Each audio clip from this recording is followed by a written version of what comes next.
விஸ்வரூபம் படத்தை பேன் பண்ணதுக்கு பின்னாடி இப்படி ஒரு பாலிடிக்ஸா? கமல்ஹாசன் இந்த படத்தோட ரைட்ஸை ஜெயா டிவிக்கு கொடுக்க ஓகே சொல்றாரு. ஆனா ஜெயா டிவி சைட்ல இருந்து கொடுத்த பிளாக் மணியை வாங்க மாட்டேன்னு சொல்லி நோ சொன்னதுனாலையும் அப்போ இருந்த சிஎம்க்கு அது கமல் மேல கொஞ்சம் கோவத்தை வர வச்சிருச்சு அப்படின்னு ஒரு டாக் இருக்குங்க.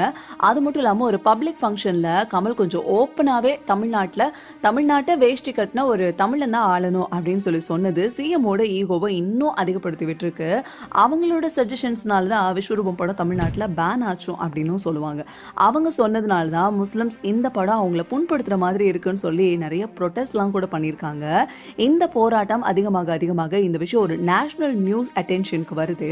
கமலுக்கு பல செலிபிரிட்டிஸ் வந்து சப்போர்ட் பண்ண ஆரம்பிக்கிறாங்க. ரஜினிகாந்த் எல்லாம் ரொம்ப டைரக்டாவே வந்து சப்போர்ட் பண்றாரு. கமல் தமிழ்நாட்டை விட்டு போறேன் அப்படின்னு சொல்லி சொன்னதும் அவர் வீட்டு முன்னாடி அவரோட ஃபேன்ஸ் எல்லாம் வந்து சப்போர்ட் பண்ணது எல்லாமே இன்னும் ஒரு மறக்க முடியாத ஒரு மொமெண்டா அந்த டைம்ல இருந்திருக்குங்க. தமிழ்நாட்டில் மட்டும் ரிலீஸ் ஆகாம மற்ற ஊர்ல எல்லாம் ரிலீஸ் பண்ணிட்டு கடைசியா ஒரு 2 வாரத்துக்கு அப்புறமா தமிழ்நாட்டில் 2013 பிப்ரவரி 7 கமல்ஹாசனோட டிரெக்ஷன்ல வந்த இந்த படம் தான் விஸ்வரூபம். இப்படி விஸ்வரூபம் படத்துல இருக்க ஏகப்பட்ட hidden details and interesting facts பத்தி தெரிஞ்சுக்கணும்னா நம்ம சேனல்ல இருக்க இந்த ஃபுல் வீடியோவை உடனே கிளிக் பண்ணி பாருங்க.